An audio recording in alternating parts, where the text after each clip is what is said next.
അപ്പം മേടം കൂറുകാർ, അതായത് 1201 ആണ്ട് ചിങ്ങമാസം 1 തീയതി മുതൽ മേടക്കൂറുകാരിക്ക് അശ്വതി, ഭരണി, കാർത്തിക, കാലി. അപ്പോൾ ഈ 2 നക്ഷത്രമാണ് ഒരു രാശിയിൽ വരുന്നത്. അപ്പോൾ മേടക്കൂറുകാരെ സംബന്ധിച്ച് അവർക്ക് 7.5 ശനിയുടെ ഒരു കാലഘട്ടമാണ്. 12ലേക്ക് ശനീശ്വരൻ വന്നു, 3ലേക്കാണെങ്കിൽ അവരുടെ വ്യാഴം മറയുകയും ചെയ്തു. അപ്പോൾ മനസ്സ് എപ്പോഴും ആലില പോലെ എന്ന് പറയാം. 3ൽ വ്യാഴം മറഞ്ഞാൽ മനസ്സ് ആലില പോലെ എന്ന് പറയും. എപ്പോഴും എന്തെങ്കിലും അലട്ടുകൾ ഉണ്ടായിക്കൊണ്ടിരിക്കും. അതിനെയാണ് നമ്മൾ ആലില പോലെ എന്ന് പറയുന്നത്.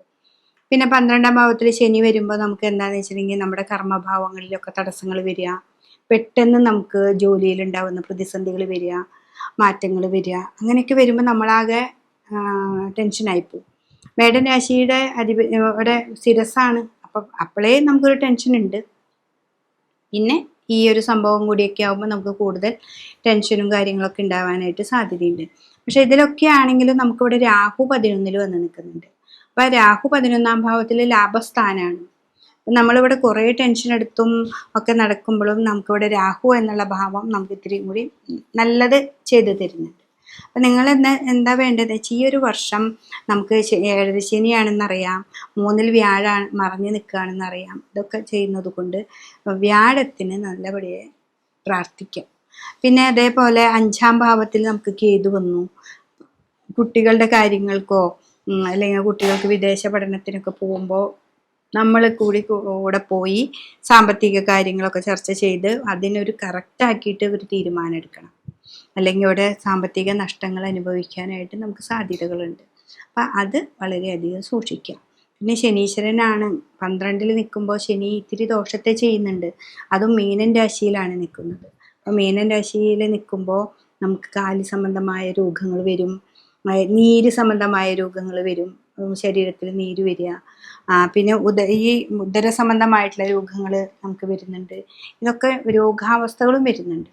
അപ്പോൾ ഈ കൂറുകാർ പോയിട്ട് വിഷ്ണു ക്ഷേത്രത്തിൽ പറ്റത്തക്ക വഴിപാട് ചെയ്യുക.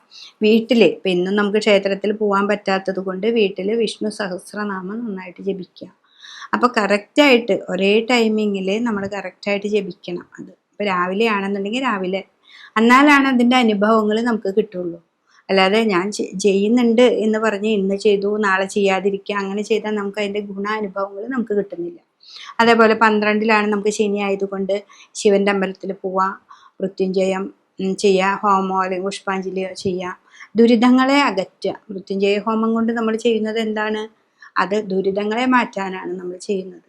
അത് പോവാ മാസത്തിലൊരിക്കോ ആഴ്ചയിലോ, അങ്ങനെയാണെങ്കിൽ നമ്മുടെ സാമ്പത്തിക സ്ഥിതി അനുസരിച്ച് നമ്മൾ ചെയ്യാം.